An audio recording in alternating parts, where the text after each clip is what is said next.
कर्म क्या है? गौतम बुद्ध की कहानी। Kiran Sahu. Motivational story in Hindi. कर्म क्या है? गौतम बुद्ध की कहानी। एक बार गौतम बुद्ध से उनके एक शिष्य ने पूछा, गुरुजी कृपया हमें बताएं कि कर्म क्या है।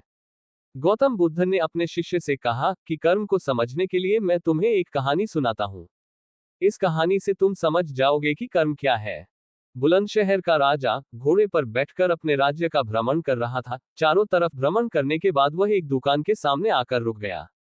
रुकने के बाद राजा ने अपने मंत्री से कहा कि मंत्री जी, मालूम नहीं क्यों लेकिन लगता है कि इस दुकानदार के लिए कल ही फांसी की सजा सुना दूं, इसे मृत्युदंड दे दूं। मंत्री राजा से इसका कारण पूछ पाते इससे पहले राजा आगे बढ़ गए। मंत्री ने इस बात का कारण पता करने के लिए अगली सुबह भेष बदली और आम जनता का रूप लेकर दुकानदार के पास जा पहुंचा। दुकानदार चंदन की लकड़ी बेचने का काम किया करता था। मंत्री ने दुकानदार से पूछा कि उसका काम कैसे चल रहा है। तब दुकानदार ने बताया कि उसका बहुत बुरा हाल है। लोग उसके दुकान पर आते हैं, चंदन को सूंघकर उसकी प्रशंसा करते हैं, लेकिन खरीदता कोई नहीं। मैं सिर्फ इसी इंतजार में बैठा हूं कि कब हमारे राज्य के राजा की मृत्यु हो और उनके अंत्येष्टि में मुझसे बहुत सारे चंदन की लकड़ी खरीदी जाएगी और शायद वहां से मेरे व्यापार में बढ़ोतरी होनी शुरू हो जाए।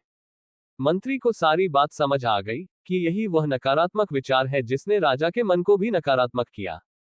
वह मंत्री बहुत बुद्धिमान था। उसने सोचा कि मैं आपसे थोड़ी चंदन की लकड़ियां खरीदना चाहता हूं।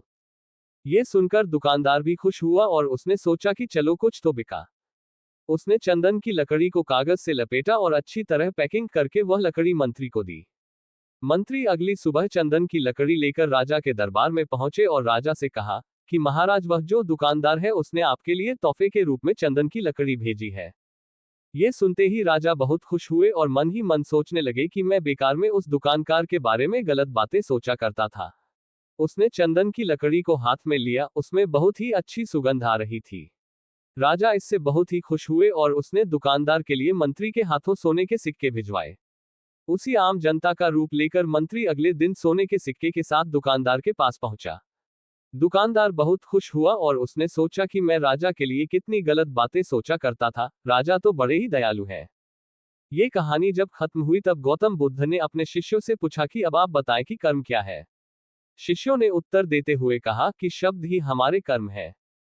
हम जो काम कर रहे हैं वही हमारे कर्म है, जो हमारी भावनाएं हैं वही हमारे कर्म है। गौतम बुद्ध ने सभी शिष्यों के जवाब सुनने के बाद कहा, आपके विचार ही आपके कर्म है। अगर आपने अपने विचारों पर नियंत्रण करना सीख लिया तब आप महान बन जाते हैं। जब आप अच्छा सोचते हैं तब आपके साथ अच्छा होता भी है। आपके विचार ही आपको अच्छा या बुरा बनाते हैं। इस छोटी सी प्रेरणादायक हिंदी कहानी पर अपने विचार कमेंट के माध्यम से हम तक पहुंचाएं।